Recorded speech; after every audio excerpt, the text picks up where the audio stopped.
अभी थोड़ी देर पहले जीडीपी के आंकड़े आए और वित्तीय वर्ष 2025 जो अभी 31 मार्च को एंड हुआ है 6.5% ग्रोथ रेट हमारी जीडीपी की हुई है, जो कि 4 साल में सबसे निचले स्तर पर है। कोविड के बाद से सबसे निचले स्तर पर यह ग्रोथ रेट आई है। यहां पर यह बताना जरूरी है कि हिंदुस्तान इस टाइम पर 7% ग्रोथ रेट इकोनॉमी भी नहीं है। हमारी ग्रोथ रेट फिस्कल ईयर 25 में 6.5% आई है, इसके पहले वाले साल में 9.2% थी, फिस्कल ईयर 23 में 7.6% थी, फिस्कल ईयर 22 में 9.7% थी। तो हमारी ग्रोथ रेट 4 साल में सबसे निचले स्तर पर आई है। इसका पूरा प्रभाव निवेश पर, कंजम्पशन पर, जॉब्स पर, इकोनॉमिक एक्टिविटी पर पड़ता है। क्या ग्रो करना है? एग्रीकल्चर हर बार की तरह संजीवनी साबित हुआ। पूरे साल में एग्रीकल्चर की ग्रोथ रेट करीब 4.6% रही, जो पिछले साल उसके मुकाबले 2.7% ही थी। लास्ट तिमाही में एग्रीकल्चर की ग्रोथ रेट 5.4% थी, जो कि पिछले साल के लास्ट क्वार्टर में मात्र 0.9% थी। तो दिक्कत कहां है? दिक्कत है मैन्युफैक्चरिंग में।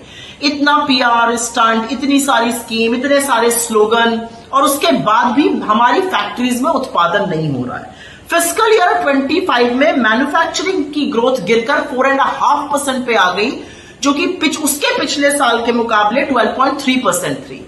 लास्ट क्वार्टर में मैन्युफैक्चरिंग की ग्रोथ रेट गिरकर 4.8% हो गई, जो कि 24 के लास्ट क्वार्टर में 11.3% थी। लगातार मैन्युफैक्चरिंग गिर रही है, हमारी फैक्ट्रीज में उत्पादन नहीं हो रहा और इसीलिए इतने सारे लोग बेरोजगार आपको दिखते हैं।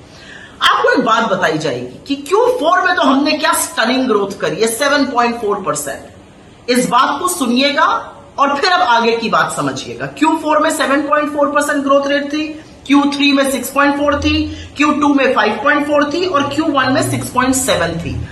तो फर्स्ट हाफ में एवरेज ग्रोथ रेट 6% थी, सेकेंड हाफ में एवरेज ग्रोथ रेट 6.9% है। पहले यह बात समझ लीजिए। अब आगे की बात करते हैं। Q4 पर क्यों नहीं ढोल बाजे नहीं बजने चाहिए? क्योंकि ये मिसलीडिंग है। और ये मिसलीडिंग इसलिए है क्योंकि अगर आप Q4 का जीडीपी देखिएगा तो 7.4% ग्रोथ रेट है, लेकिन अगर Q4 का जीवीए देखिएगा तो वो 6.8% पर ही ग्रो हुआ है। ऐसा क्यों हुआ है? ऐसा इसलिए हुआ है क्योंकि सब्सिडी फोर्थ क्वार्टर में 45% डाउन है और गवर्नमेंट स्पेंडिंग चौगुनी हुई है। तो इकोनॉमिक ग्रोथ नहीं हुई है, सब्सिडी डाउन हुई है, गवर्नमेंट ग्रोथ चौगुनी हुई है और इसलिए आपको Q4 का जीडीपी बढ़ा हुआ दिख रहा है।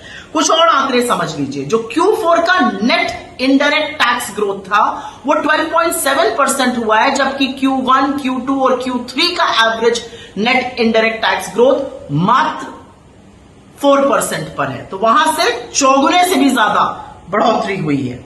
ये फिगर इसलिए भी मिसलीडिंग है, जैसा कि मैंने कहा, फर्स्ट हाफ में गवर्नमेंट स्पेंडिंग 4% थी, सेकेंड हाफ में गवर्नमेंट स्पेंडिंग लगभग 17% हो गई और इसलिए ये बढ़ रहा है।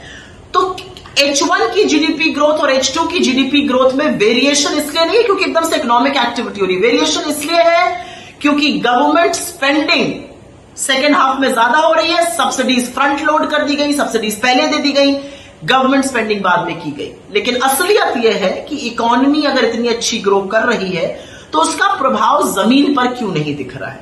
और वो इसलिए नहीं दिख रहा है क्योंकि रियल इकोनॉमिक ग्रोथ हो ही नहीं रही है। ये आंकड़ों की करामात है Q4 में। अदरवाइज इंडिया इज अ सब 7% ग्रोथ इकोनॉमी।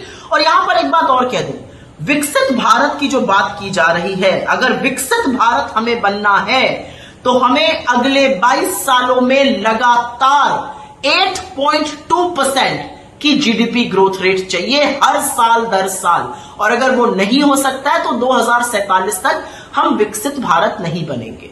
इसीलिए आंकड़ों को समझिए। 6.5% ग्रोथ रेट आई है, 8.2% चाहिए विकसित भारत के लिए। 4 साल में ये सबसे निचले स्तर पर है। इसका कुप्रभाव हमारे जॉब्स पर, हमारे निवेश पर, हमारे कंजम्पशन